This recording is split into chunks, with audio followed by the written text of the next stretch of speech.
우리 옆 사람에게 이렇게 인사하겠습니다. 하나님 당신을 사랑하십니다. 하나님 당신을 사랑하십니다. 하나님 당신을 선택하시고 부르셨습니다.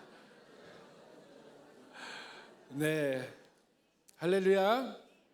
네, 오늘은 교회 생일에 맞게 앞으로 우리 삼강교회가 어떠한 교회 모습을 지향하며 가야 하는지 우리가 함께 좀 그림을 그리며 나가길 원해요.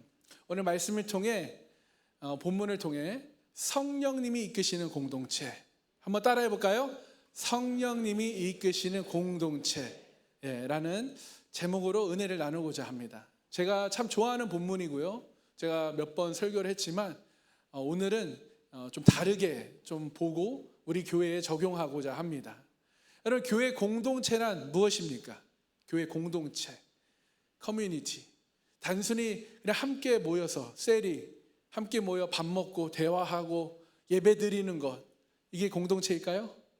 네, 그것도 맞는 말이죠. 중요합니다. 함께 모이게 힘쓰고 같이 밥 먹고 교제하고 은혜 나누는 거 중요해요. 근데 진짜 교회 공동체는 더 깊은 무언가가 있어야 하는 거예요. 그것은 바로 성령님이 중심되는 공동체.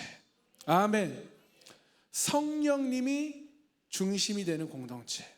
오늘 본문은 초대교회 공동체 모습을 가장 생생하게 보여주는 본문의 말씀이에요. 이 말씀은 오순절 성령 강림 사건 직후 예수님을 믿는 이 120명의 제자들이 예수님께서 보혜사 성령님을 보내주겠다, 기다려라, 예루살렘을 떠나지 말라, 그 핍박이 있는데 떠나지 말라, 기다려라, 그 말만 듣고 기다리며 기도하고 있었어요. 막 오순절 때 마가의 다락방에 모여 기도하는데 그때 성령님이 그곳에 임하십니다. 그리고 성령 충만한 베드로가 밖에 나가서 유대인들에게 설교를 하죠. 너희가 죽인 예수가 바로 우리가 기다리던 메시아야. 그러면서 설교를 해요. 여러분, 근데 그 설교를 통해 성령님이 역사하시니까 어떻게 돼요? 그들 안에 찔림이 생겨요. 아, 우리가 죽였구나. 우리가 그 메시아를 알아보지 못했구나. 우리가 그 하나님의 아들을 내가 죽였구나. 그럼 우리가 어떻게 해야 합니까? 질문할 때 회개하고 세례를 받으라. 그렇죠? 그러면 성령을 받으리라 라고 말했죠. 그랬더니 3,000명이 그때 그 성령의 역사하심을 통해 회개하고 회심이 일어나고 그 다음에 세례를 받아요. 그러니까 이 초대 교회라고도 이런 이름이 없었어요. 그냥 예수 믿는 사람들끼리 모여 있었던 그때 갑자기 불어난 신자들, 성도들, 다양한 배경을 가진 사람들이 모였습니다. 그들의 공통점은 뭐예요? 성령을 받은 사람들이에요.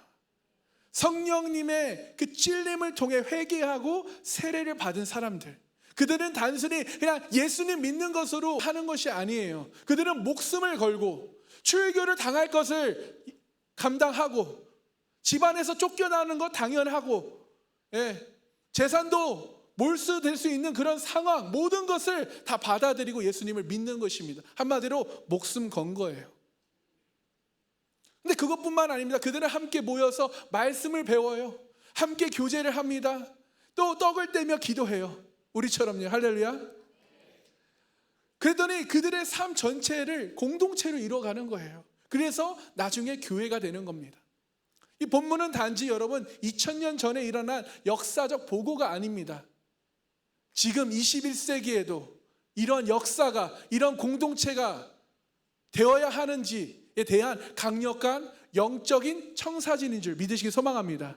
우리가 이것을 본받아 따라가야 하는 거예요. 이 그림을 우리가 함께 그려나가야 되는 것입니다. 오늘 우리 이 본문을 통해서 성령님이 이끄시는 공동체, 이 세 가지의 특징을 함께 살펴보고자 합니다. 자, 우리 상강교회도 여러분의 셀도 이 초대교회 공동체가 되어가기를 주님의 이름으로 축복합니다. 자, 성령님이 이끄시는 공동체는 첫 번째, 우리 함께 읽어볼까요? 하나님을 두려워하는 공동체. 하나님을 두려워하는 공동체. 여러분, 하나님이 두려움의 대상이십니까? 여러분, 오늘 본문의 43절을 보면요, 사람마다 두려워하는데 사도들로 말미암아 기사와 표적이 많이 나타났다라고 말씀해요. 자, 여기서 나오는 두려움은 흔히 우리가 생각하는 겁내는 마음이라기보다는 하나님 앞에 서는 깊은 존경과 떨림, 즉 경외함을 얘기하는 거예요. 하나님이 살아계신 하나님이시기 때문에, 전지전능하신 하나님이기 때문에 하나님 앞에, 거룩하신 하나님 앞에 나온다는 것, 경외함, 존경과 떨림 속에 나와야 하는 거예요. 경외함은요, 하나님과의 관계에서 출발하는 신앙의 근본인 거예요. 우리가 하나님이 누구신지를 올바르게 알 때 우리는 그 하나님 앞에서 두렵고 떨리는 마음으로 설 수밖에 없다라는 것입니다. 초대교회에는요, 성령의 임재가 너무나 강력했기 때문에, 선명하게 드러났기 때문에, 여기서 보면 뭐라고 말하나요? 사도들로 말미암아 기사와 표적이 많이 나타났다라고 하죠. 그래서 그 가운데 하나님을 경외함이, 그 분위기가 자연스럽게 형성이 됐어요. 이는 공동체 전체에 영적인 긴장감과 거룩한 무게감을 주었습니다. 신앙의 진실성과 삶의 진지함으로 그래서 이어지게 된다는 것이에요. 성경을 보면 하나님 앞에 진실되게 하나님을 경외함으로 살아갔던 그런 사람들이 있어요.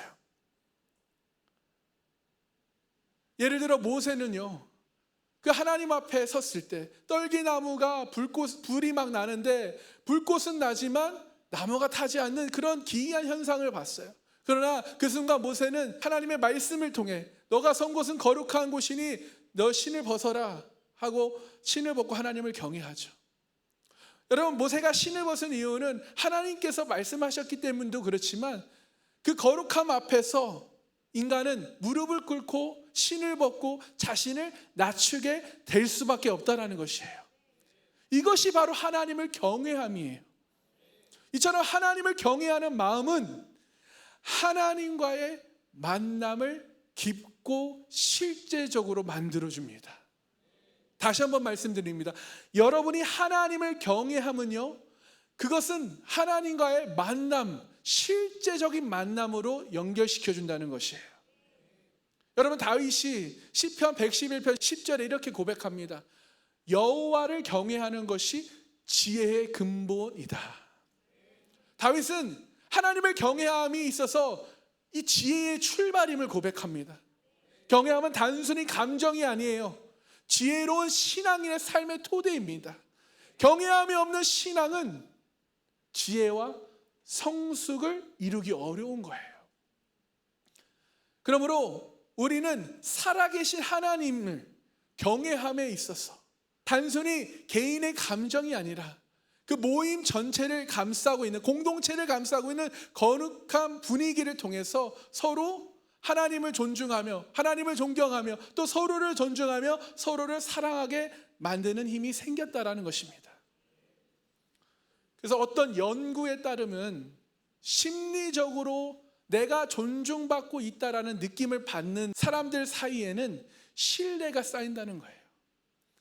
여러분들이 서로 존중하고 있고 존중받고 있다, 내가 이 공동체에서 존중을 받고 있다, 그러면 여러분이 이 공동체 안에서 신뢰를 쌓아가고 그 공동체를, 여러분의 셀을 단단하게 만들어 간다는 것입니다. 이것 영적인 경외함과도 연결되는 부분이에요. 그러므로 여러분, 하나님에 대한 경외함을 우리는 회복해야 될 줄 믿습니다. 하나님에 대한 경외함을 회복하려면 어떻게 무엇을 해야 될까요? 첫 번째, 함께 읽어볼까요? 예배와 기도의 시간을 거룩하게 지키는 것입니다. 아멘. 예배와 기도의 시간을 단순한 습관이나 의무가 아니라, 예배와 기도는 무슨 시간입니까? 하나님과 나와 만남의 시간이에요. 하나님과 나와의 소통하는 시간, 친교하는 시간, 교제를 쌓는 시간인 줄 깨닫고 믿으시길 소망합니다. 그래서 우리가 하나님을 만나는 이 시간을 귀하게 생각해야 될 줄 믿습니다. 두 번째, 함께 읽겠습니다. 말씀을 묵상하며 하나님의 거룩하심을 깊이 생각하는 시간. 여러분, 하나님의 말씀을 묵상하며 하나님의 거룩하심을 깊이 생각하는 시간을 갖고 계십니까? 말씀은요, 분명하게 우리에게 하나님이 어떤 분이신지를 알려주면서 말씀을 통해 여러분이 이 말씀을 듣는 중에 여러분 안에 찔림이 생기고 나를 돌아보게 돼요. 나의 죄를 발견하게 되고요. 아, 이것이 잘못된 거구나. 말씀이 우리의 거울이 돼서 우리 자신을 돌아보게 합니다. 그래서 죄의 자리에서 벗어나게, 돌아올 수 있게 회개의 자리로 이끌어 가는 것이에요. 그때 우리는 회개의 자리로 나아가는 은혜의 축복된 사람이 되길 소망합니다. 세 번째, 함께 읽겠습니다. 공동체 안에서 서로를 존중하고 경외하는 마음을 나누는 것입니다. 아멘. 여러분, 서로를 비난하거나 서로에게 함부로 대하는 태도, 그것은 경외함과는 정반대이죠. 사랑과 존중이 흐르는 공동체, 이것이 곧 경외함이 넘치는 공동체라는 거예요. 왜요? 내가 하나님을 경외하고 하나님을 사랑함으로 내가 이웃을 사랑하게 되는 거예요. 하나님을 사랑하는 것은요, 이웃을 사랑함을 통해서 연결이 되어야 하는 것입니다. 아멘. 그래서 서로를 우리가 비난하지 않고 오히려 불신이 사라지며 사랑과 겸손이 넘치는 공동체가 되기를 소망합니다. 그래서 공동체는 전보다 훨씬 단단한 신앙 공동체로 성장해야 하는 것이에요. 그래서 하나님의 형상대로 지음받은 이웃을 향한 사랑과 존중, 여러분, 이것을 우리가 우리의 삶으로 나타내야 될 줄 믿습니다. 그래서 교회 안에서 우리가 서로 공동체 안에서 말 한마디 하나하나, 표정 하나하나 존중이 있고 겸손이 배어 있을 때 그 공동체는 성령이 다스리는 공동체가 되는 줄 믿으시기 바랍니다. 아멘. 자, 그래서 경외함은 하나님과 사람을 모두 존귀하게 여기는 태도로 나타난다는 거예요. 그렇다면 여러분께 질문을 드립니다. 여러분은 지금 나는 하나님을 경외하는 마음으로 이 자리에 있습니까? 우리 공동체는, 우리 셀은 서로 존중하고 사랑하는, 또 하나님을 경외하는 그 분위기로 만들어가고 있습니까? 그렇게 만들어 가시길 소망합니다. 사랑하는 성도 여러분, 오늘부터 작은 순간에도 하나님 앞에 떨림과 경외하는 그런 신앙의 자세를 갖기를 소망합니다. 아멘. 두 번째, 성령이 이끄시는 공동체 두 번째는 나눔으로 하나 되는 공동체예요. 자, 44절 45절에 이렇게 말씀합니다. 믿는 사람이 다 함께 있어서 모든 물건을 서로 통용하고 또 재산과 소유를 팔아 각 사람의 필요를 따라 나눠주며 라고 말씀하죠. 나눔은 공동체의 중심을 나가 아닌 우리로 옮겨가는 구체적 행위예요. 뭐라고요? 나눔의 공동체는 내가 아닌 우리로 바뀌어져야 된다는 거예요. 성령이 이끄시는 공동체는 경쟁과 비교가 아니라 사랑과 나눔의 원리로 만들어가는 것입니다. 자발적인 나눔은요, 성령의 열매이고, 나눔은 공동체를 연결하고 신뢰를 쌓는 기반이 된다는 거예요. 초대교회는요, 모든 물건을 서로 통용하였다라는 거예요. 여러분, 내 것을 다른 누군가와 나눈다, 통용한다, 쉐어한다. 쉬워요? 어려워요? 어려워요. 근데 그들은 가진 것을 나누고 필요한 사람에게 기꺼이 내어주는 삶을 살았다라는 거예요. 여기서 중요한 것은 강요가 아니라 사랑의 자발성.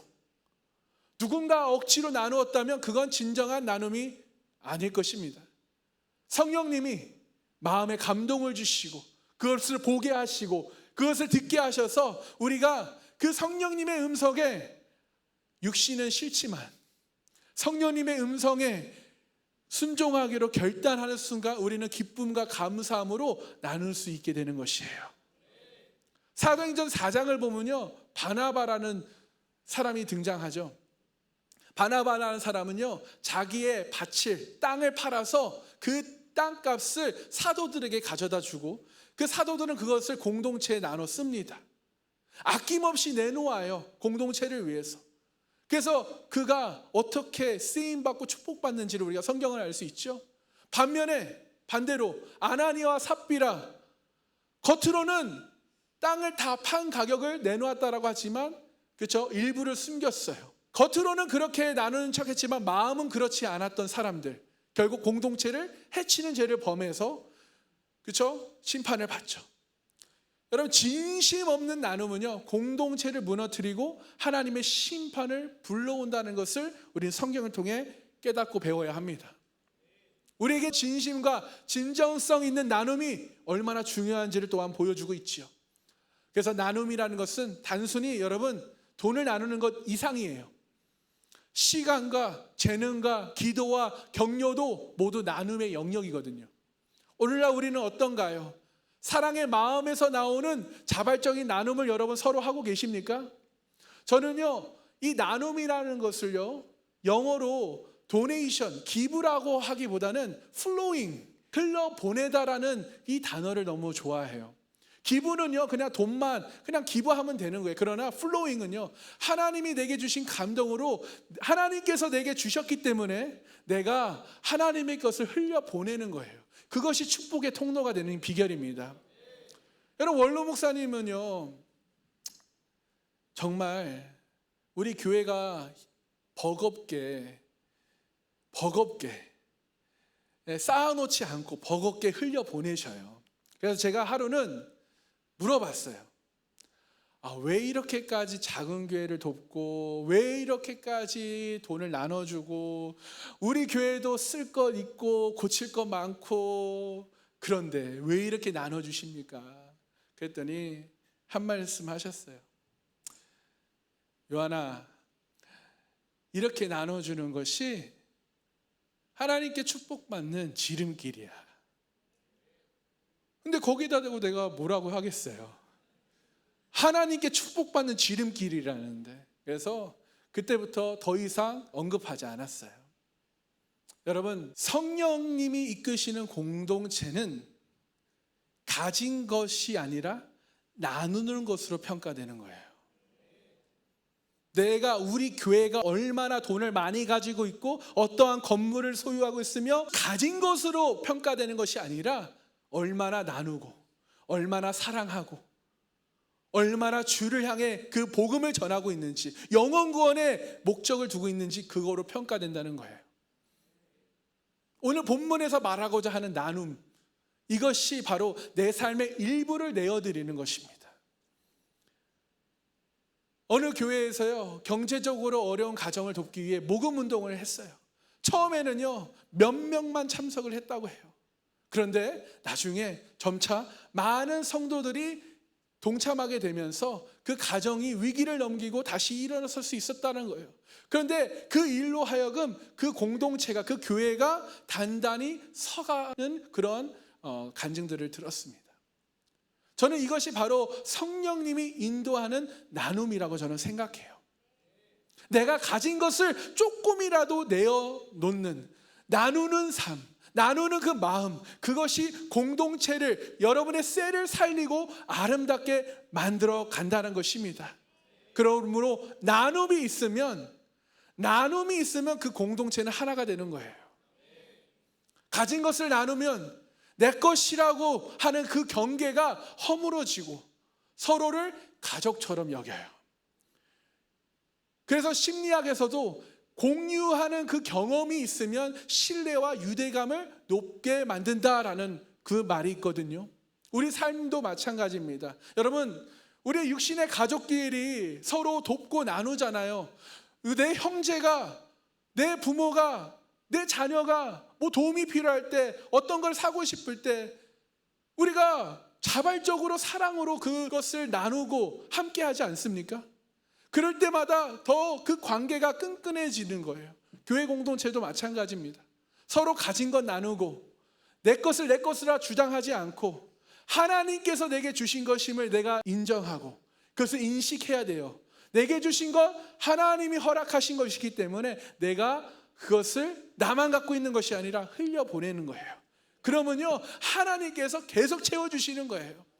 저는 우리 상강교회를 통해 이걸 너무 많이 경험했어요. 모아두지 않고 계속 나가는데도요, 항상 필요할 때 채워주셔요. 아멘. 그래서 여러분, 교회 공동체도 여러분의 셀 공동체도 서로 가진 것 나누고 아픔을 함께 나누며 사랑을 실천하는 우리 복된 상강교회 성도님들과 셀을 만들어 가시길 주님의 이름으로 축복합니다. 아멘. 자, 그렇다면 먼저 여러분 나의 소유를 점검해 봐야 돼요. 여러분의 소유. 내가 지금 혹시 내 시간, 내 재능, 내 물질 중 내가 움켜쥐고 나누지 않는 것은 무엇인지를 한번 돌아보세요. 내가 무엇을 더 사랑하고 있는지를 한번 보세요. 그리고는 주변에 누군가가 무엇이 필요한지 살펴보시고, 누군가 도움이 필요하다, 내 눈이 보이면, 내 귀로 들었다면 자발적으로 손 내미시는 상강교회 공동체가 되시길 소망합니다. 우리가 교회 안에서 서로 돕는 그 플로잉, 흘러보내는 그런 문화를 만들어 가야 하는 거예요. 그래서 기부가 아닙니다. 흘려보내는 거예요. 그래야 하나님이 채워주십니다. 그 역사를 경험하시길 소망합니다. 아멘. 그렇다면 우리가 질문 드립니다. 나는 내 것을 사랑과 기쁨으로 나누고 있습니까?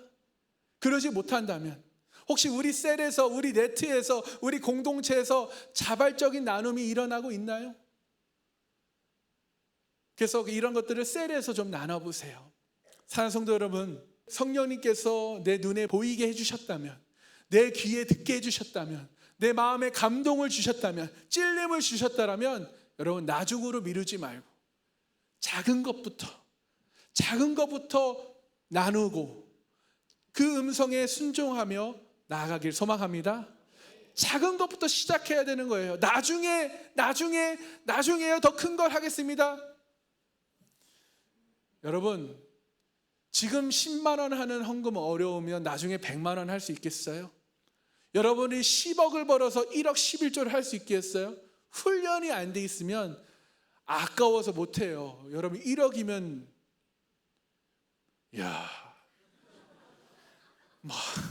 바뀌죠. 시기에 바뀌고 바뀌겠죠. 1억이면, 근데 그게 훈련이 안 되면 내 거라고 생각하기 때문에 그래요. 하나님이 주신 것입니다. 하나님이 내게 허락하신 것입니다. 아멘. 자, 성령이 이끄시는 공동체 세 번째는요, 삶의 예배로 살아내는 공동체예요. 자, 46절 47절 보시면 날마다 마음을 같이하여 성전에 모이기를 힘썼다. 그리고 집에서 떡을 떼며 기쁨과 순전한 마음으로 음식을 먹고 교제를 했다. 그리고 하나님을 찬미하였더니 온 백성에게 친성을 받으니 주께서 구원받는 사람을 날마다 더하게 하시니라. 아멘.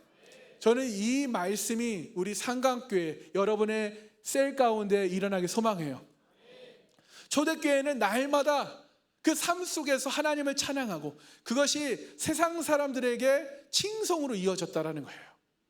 예배가 공동체의 삶을 변화시켰고 삶은 예배의 진정성을 증명했다라는 것이죠. 초대교회는 예배를 단지 주일에 한 번 드리는 그런 행사로 여기지 않았어요. 날마다 모였다는 거예요. 모이기에 힘썼다는 거예요. 집에서도 모였다는 거예요. 떡을 떼며 모였다는 거예요. 함께하는 모습에서 삶 전체가 예배였음을 우리가 알 수 있거든요. 예배란 단순히 여러분 시간이나 장소를 넘어 신자의 그런 일상과 관계, 마음가짐과 행동 전체를 포함합니다. 나의 삶 자체가 하나님을 향한 예배자, 그래서 경배와 헌신이어야 한다는 거예요. 우리가 주일날은 오전 7시, 또 9시 반, 또 오늘 11시 반 이렇게 3번 오전에 드리고 또 오후에 2시 반에 드려요. 특정 시간과 장소에서 예배를 드리지만 초대교회 성도들은 예배를 자신의 삶 전체로 예배를 드렸다라는 거예요. 자, 본문에 날마다 마음을 같이하여 성전에 모이기를 힘썼다. 여러분, 날마다 마음을 같이하여 성전에 모이기를 힘쓰고 계십니까? 이 표현은 예배에 대한 강한 열정과 헌신을 보여주고 있는 거예요. 그리고 집에서 떡을 떼며 라는 구절은 가정과 일상 속에서도 예배가 계속되었다라는 것입니다. 즉 예배는 단순한 시간 약속이 아니에요. 삶 자체가 하나님을 향한 경배가 되어야 한다는 거예요. 성경에선 삶 전체를 예배를 드린 이런 인물들이 많죠. 다니엘 보십시오. 하루에 3번 하나님께 기도함으로 예배를 드려요. 그는 정치적 위협 속에서도 지금 자신의 나라가 멸망하여 다른 나라에 포로의 신분으로 끌고 갔는데도 일상의 모든 순간에서 하나님을 예배해요. 정치적 위협 속에서도 예배해요. 그의 삶이 곧 예배였기에 하나님은 그를 지키시고 그를 사용하십니다. 아멘. 마리아는요, 그 예수님의 발에 값비싼 향유를 부어요. 이는 자신의 가장 귀한 것을 예배로 하나님께 드린 행동이었죠. 자신의 삶의 전부를 하나님께 바친 것이죠. 사도 바울은 어떻습니까?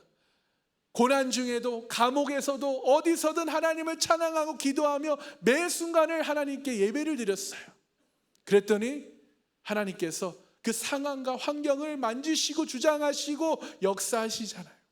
이처럼 신앙은요, 예배는 주일 예배뿐만 아니라 우리의 말과 행동, 일과 휴식, 가정과 직장 모든 순간에서 나타나야 한다는 것이에요.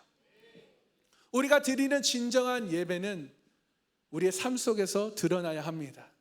직장에서 정직하게 일할 때, 가정에서 자녀와 관계 속에서 그들을 사랑할 때, 또 불편한 그런 이웃을 우리가 용서하고 품을 때 우리는 하나님께 예배를 드리고 있는 것이에요.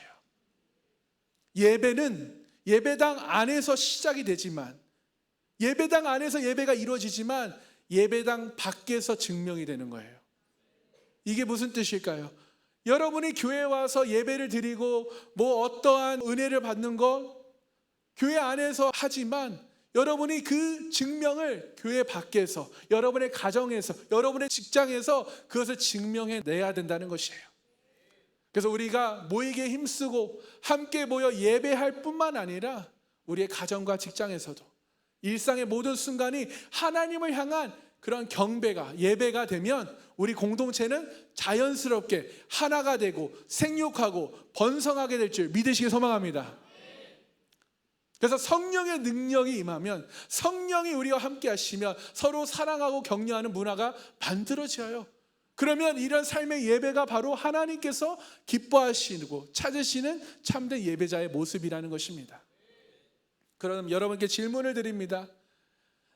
나는 나의 일상 속에서 하나님을 어떻게 예배하고 있습니까? 내 가정과 직장 안에서, 친구들과 관계 속에서 하나님께 드리는 예배는 어떻습니까? 무엇입니까? 이것을 우리 셀 안에서도 잘 나눠보시기 바라요. 그래서 오늘부터 여러분의 삶 전체를 하나님께 드리는 예배하는 삶을 결단해 보시길 소망합니다. 그래서 뭐 매일매일 드리라는 게 아니에요. 여러분 작은 것부터 실천해 보세요. 적용해 보세요. 이거를 하루아침에 난 매일매일 하겠다 결단. 여러분 작심삼일 할 거 무리하지 마세요. 조금씩 훈련이 되고 훈련이 돼야 되는 거예요. 그래서 성령님이 이끄시는 공동체의 3가지 특징. 첫 번째, 경외함. 하나님을 향한 떨림과 진지함이 있는 예배 공동체. 두 번째, 나눔. 내 물질과 내 시간과 내 마음을 아낌없이 flowing, 흘려보내는 사랑의 공동체. 세 번째, 우리의 삶의 예배 자세. 교회 안뿐만 아니라 교회 밖의 일상에서도 하나님을 드러내는 예배자의 공동체. 아멘. 이것이 바로 성령님이 이끄시는 공동체의 모습이다라는 거예요. 그러나 여러분, 우리는 이 초대교회 공동체를 바라보면서 이렇게 질문할 수 있어요. 아니, 정말 우리가 이렇게 살 수 있을까? 이렇게 과연 될까? 오늘날의 분주한 삶, 바쁜 일정, 복잡한 인간과의 관계, 너무나 재미있는 이 SNS든 뭐 하여튼 재미있는 이 핸드폰은, 여러분 이런 속에서 과연 이상적인 공동체 가능할까? 질문할 수 있어요.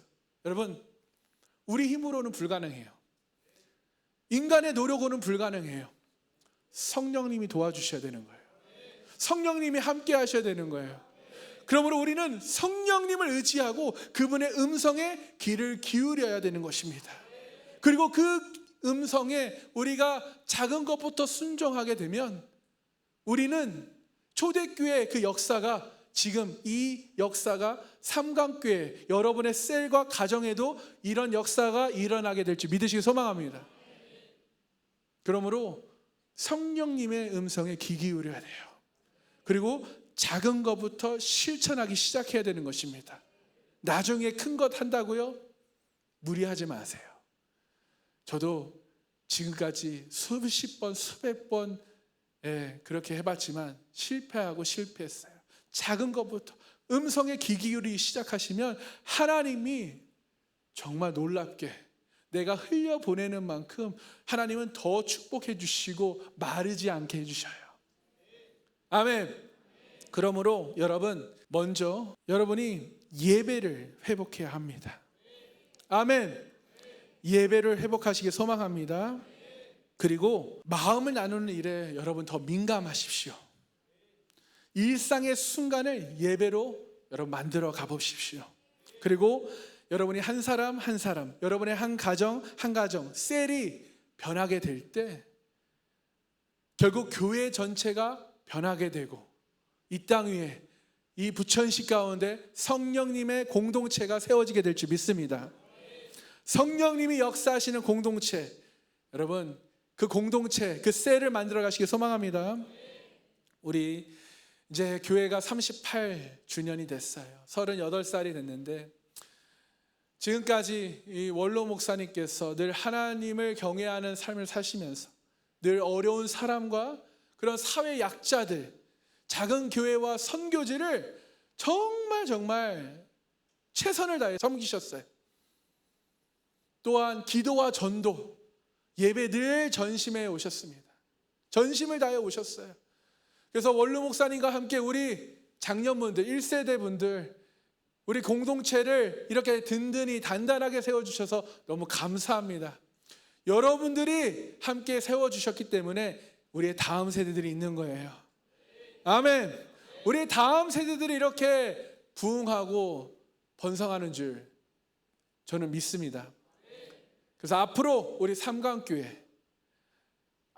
삼강교회가 이전보다 더욱 하나님을 경외함으로 하나님을 기쁘시게 해드리며 또한 사랑의 나눔과 섬김을 통해 더욱 사랑하는 그런 공동체, 하나 되는 공동체가 되기를 간절히 소망합니다. 또한 우리의 매일의 삶에 예배가 진행이 돼서 더 많은 영혼들에게 복음을 전할 때, 하나님께서 내게 주신 은혜를 나눌 때 더 많은 영혼들을 주님께 올려드리며 성령님이 이끄시는 상강 공동체가 될 것이라고 저는 믿습니다. 여러분이 바로 그 다음 세대예요. 다음 차례예요. 하나님이 이 시대에 성령이 충만한 공동체를 찾고 계시는 줄 여러분 믿으십니까? 하나님을 경외하는 성도, 서로를 위해 나눔을 실천하는 교회, 삶으로 예배하는 그리스도인을 통해서 하나님은 하나님의 나라를 이루어 가셔요. 본문의 말씀을 여러분 가슴 깊이 새기시고 여러분 믿음으로 결단하시길 소망합니다. 지금 내 형편, 내 상황을 보지 마시고 여러분의 지금 작은 믿음을 보지 마시고 앞으로 성령님이 나와 함께 하심으로 이루실 그 믿음의 역사를 여러분 꿈꾸십시오. 성령님께서 여러분을 도우실 것입니다. 우리의 연약함을 아시고 우리를 도우시는 우리 성령님을 여러분 의지하시기 바라요. 우리가 그러므로 오늘 선택하고 결단할 수 있는 것은 성령님께서 이끌리는 공동체로 그리스도인으로 내가 살겠습니다 라는 결단과 고백입니다. 아멘. 이 고백이 여러분의 삶 속에서, 여러분의 가정 속에서, 우리의 교회 속에서 실제로 나타나기를 간절히 소망합니다.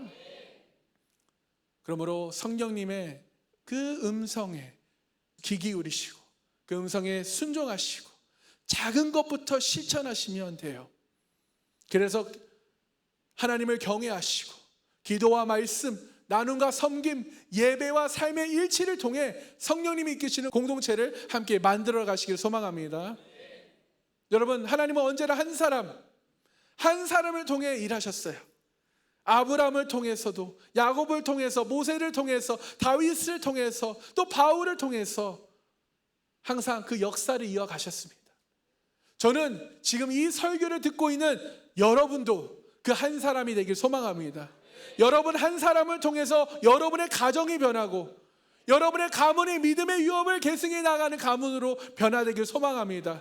또한 여러분을 통해 여러분의 셀이 변화되고 여러분의 셀이 사랑이 넘치는 셀이 되길 소망해요. 나눔이 넘치는 셀이 되길 소망합니다. 하나님을 경외하는 셀이 되십시오.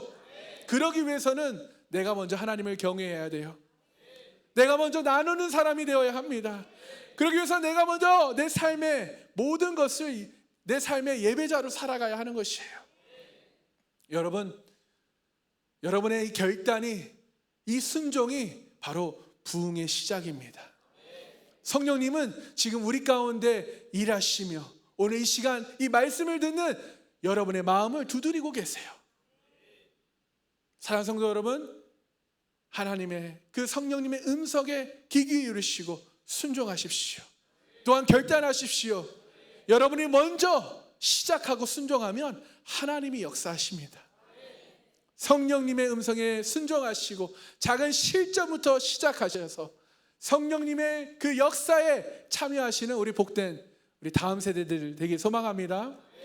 그러므로 하나님을 경외함으로 기도와 말씀과 또 나눔과 섬김과 예배와 삶의 일치를 통해 성령님이 이끄시는 공동체를 함께 만들어 가시는 우리 복된 성도님들 다 되시기를 주님의 이름으로 축원합니다. 축원합니다. 축원합니다. 우리 함께 기도하겠습니다.